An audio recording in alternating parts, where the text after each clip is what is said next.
Ciĩko cia maabitha borithi ya KFS ũndũ ũmwe na aruna wa KWS kũnyarira mũingĩ ikoretwo ciongererekete na gĩkĩro kĩnene ica-inĩ ikuhĩ, kũrĩa rĩu cionekete kũraraka thirikari ĩrĩa ĩthugundĩte mũbango wa gwetha njĩra cia ũrĩa mĩrutĩre ya wĩra ya honge ici cierĩ ĩrĩ nyabaragwo nĩguo gũtigĩrĩra irĩ na ũigĩrĩrĩki. Minista wa ũgitĩri wa thĩinĩ Kipchumba Murkomen ũrĩa ũgwĩkinyĩtie mbere ya kamĩtĩ ya mbunge ĩgiĩ ũgitĩri wa bũrũri athingatire ambunge gwĩka mĩtũkĩ na gũtabanĩria mogarũrũku watho ũrĩa ũmbĩte rũhonge rwa kũnyabara ũruti wĩra wa maabitha a borithi rwa IPOA na kũrwongerera hinya wa kũnyabaraga honge cia KFS na KWS. And at time these gun holders, including the game rangers, they become a militia of governors. In fact, in my own county, it is almost akin to that. It's an issue that we may bring to attention very soon. They don't report to any command of the police. There is no reason, in my opinion, why this committee cannot propose an amendment to the IPOA Act to include all the armed, as long as not the Kenya Defence Forces, these all other armed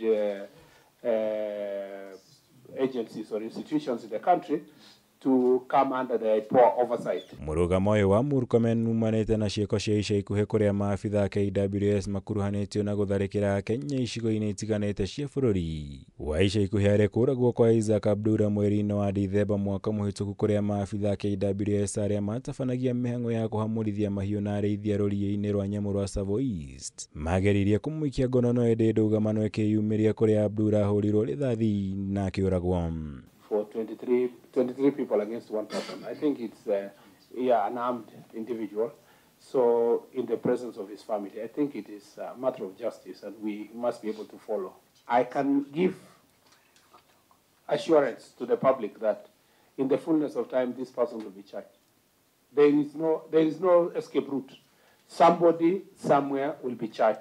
The same way I gave the same undertaking on the case of Nakuru. Which was also involving KWS. Hĩndĩ ya gĩikaro gĩkĩ Murkomen nĩeranĩire gũgacemania riboti ĩgiĩ kũũra kwa Brian Odhiambo ũrĩa wĩrĩkanĩte gũkorwo atharĩkĩirwo nĩ maabitha KWS rũriĩ-inĩ rwa nyamũ rwa Naikuru. Ihinda-inĩ rĩa mĩeri ĩtatũ yũkĩte akĩhĩta no nginya arĩa othe makuruhanĩtio na ciĩko ici mang'ethanĩrwo nao kĩwatho. I don't think there is a room for cover-up because what's all remaining is the ballistic report. Which is very crucial. Which is very crucial, and it's not going anywhere because you can't hide anymore. There's nothing to hide. You have the spent cartridges, you have the process being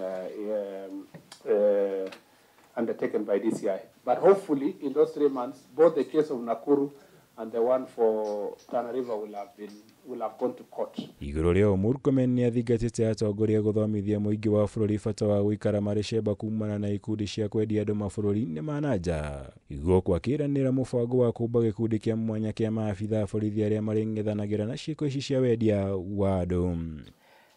Ngĩribotera Kameme TV, njĩtagwo Mwaũra wa Gunya.